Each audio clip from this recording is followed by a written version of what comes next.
Derek's Daring Do.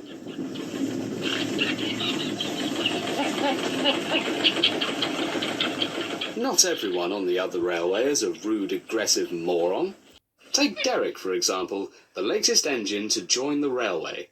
He is long and green, and you'd be hard-pressed to find a more enthusiastic worker. His only problem is having the most unreliable cooling system ever built by man. But the Thin Git could overlook that. After all, he was an ex-Sodor engine and dirt cheap. What more could a controller want? This story dates back to Derek's arrival on the other railway. He had passed most of his initiation trial, including getting his buffers paddled by the workmen, and was one task away from being accepted. All he had to do was to take a train of railway enthusiasts from the big fat station to the Smelters and back. But he found it hard to move the heavy coaches. "Did you see him straining?" said Bowler. "It's like Driver every time he brings a curry to work." "Positively painful," remarked old Stuck-Up. "Entertaining, but painful." "Just pathetic," grunted Scamcan. "He should just give up and piss off York or something to be preserved before he explodes." "Shut up," burst out Diesel. "You know this won't bother him.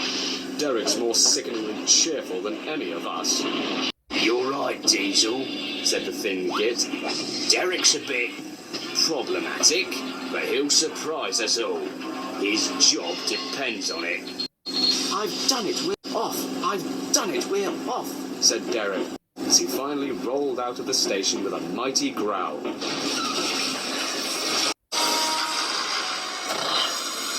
He stopped in a cloud of black smoke at the first signal. "I'll get the breakdown coach," grumbled Diesel. One repair and several stalls later, Derek made it to the Smelters. The shunting Diesels there were disgruntled to see the visitors. They hated being photographed.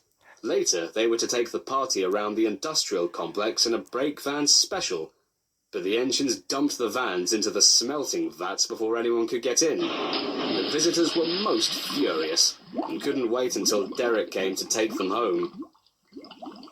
On the way, the weather changed. Wind, rain, hail, and the odd piece of metal buffeted Derek.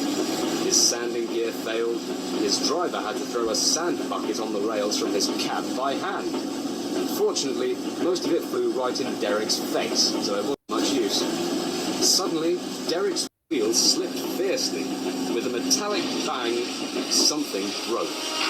His driver tried to stop the train before realizing it already had. Who inspected the damage?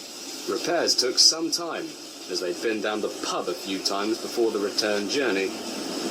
"Cooling system's completely knackered this time, Derek," said his driver.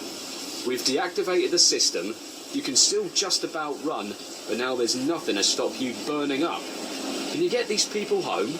They'll probably lynch us if we're here any longer." "I'll try, sir," promised Derek. Derek roared and pulled his hardest. His wheels kept slipping, and his engine kept heating up something fierce. He couldn't start the heavy train. The passengers were anxious, more so when they realized Derek was actually trying to get them home. Eventually, driver and guard went along the train, making adjustments between the coaches. "We've loosened the couplings, Derek," explained the driver. "Now you can pick up your coaches one by one, just as you do with trucks." "What? But you've never done that with my trucks," observed Derek. "If you've got any better ideas," replied the driver, "I'd sure like to hear them." Right, said Derek. "Come on," he growled, and moved cautiously forward. I'm doing it, said the Diesel. "Steady, boy," warned his driver. "Well done, boy. You've got them, you've not got them." He slammed on the brakes. "Damn it, Clive, I said to loosen the couplings, not to take them all off. God!" With a roll of his eyes, Derek backed down and started again a few minutes later. The first coach moving helped to start the second helped the third, yada yada yada, you get the idea. I've done it, wheezed Derek. "Now You've got them, boy, called the driver. Well done.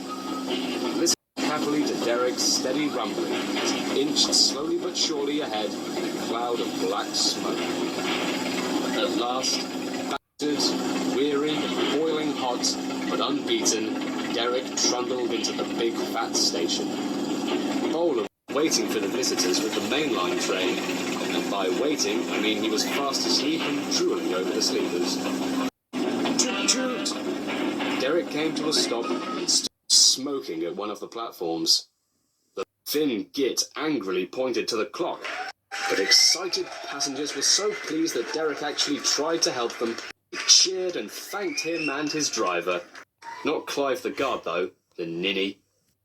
The Thin Git saw the potential in having at least one half-likeable engine on board, and saw to it that Derek was made a full member of the other railway fleet. The rest of the engines remained moodily silent for a long while after.